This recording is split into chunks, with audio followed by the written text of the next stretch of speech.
মিরপুরের একাডেমি মাঠের দুপাশে দুজন বিদেশি কোচিং স্টাফ। একজন সিনিয়রদের দিচ্ছেন ফিট থাকার দীক্ষা, আরেকজনের কাছে সবাই নিচ্ছিল নির্ভুল ফিল্ডিংয়ের তালিম। কবিতা পান্ডে টাইগ্রেসদের নতুন ফিটনেস ট্রেনার। কদিন আগেই যোগ দিয়েছেন দলের সাথে।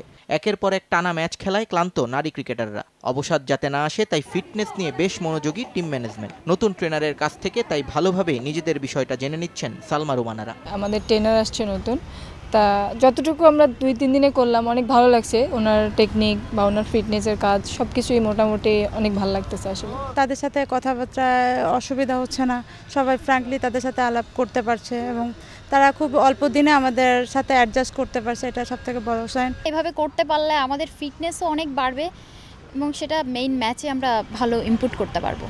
একঝাঁক নতুন কোচিং স্টাফ, তাদের অধীনে লম্বা ক্যাম্পের পর মিশন টি-20 বিশ্বকাপ। তার আগেই প্রস্তুতি ম্যাচ খেলতে চান সালমারা। বিসিবির কাছে চেয়েছেন নিজেদের ঝালিয়ে নেওয়ার সুযোগ। ওয়ার্ল্ড কাপে যাওয়ার আগে যদি আমরা কেরোর সঙ্গে সিরিজ খেলতে পারি, হোম সিরিজ হোক বা তাদের দেশে যায় হোক, তাহলে আমাদের জন্য বেটার। কারণ ম্যাচের উপরে থাকলে কিন্তু অনেকটা আপনার কি বলে এটা ভালো রেজাল্ট করা যায়। কারণ হচ্ছে ম্যাচ যত খেলবো তত কিন্তু ইমপ্রুভ করব।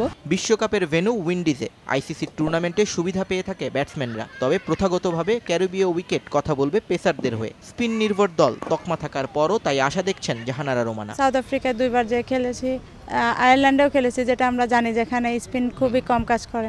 তা ওখানে যেহেতু আমরা কাজ করতে পারছি, সেহেতু আমাদের অন্যরকম টেকনিক দিয়ে ওদেরকে অবশ্যই ধরতে হবে। আয়ারল্যান্ডে এবং ওয়ার্ল্ড কাপ কোয়ালিফায়ারে পেস বোলাররাও কিছু দেখিয়েছে। সো এখন বলা যায় যে স্পিন এবং পেস দুটোই সমন্বয়ে একটা খুব স্ট্রং টিম এখন বাংলাদেশ ওমেন্স ক্রিকেট। যেহেতু ওয়ার্ল্ড কাপ, আমার বিশ্বাস যে ভালো খেলতে হবে, ওখানে যারা ভালো খেলবে তারাই উইন করবে। ঈদের আগে 18ই আগস্ট পর্যন্ত একটানা চলবে এই অনুশীলন ক্যাম্প।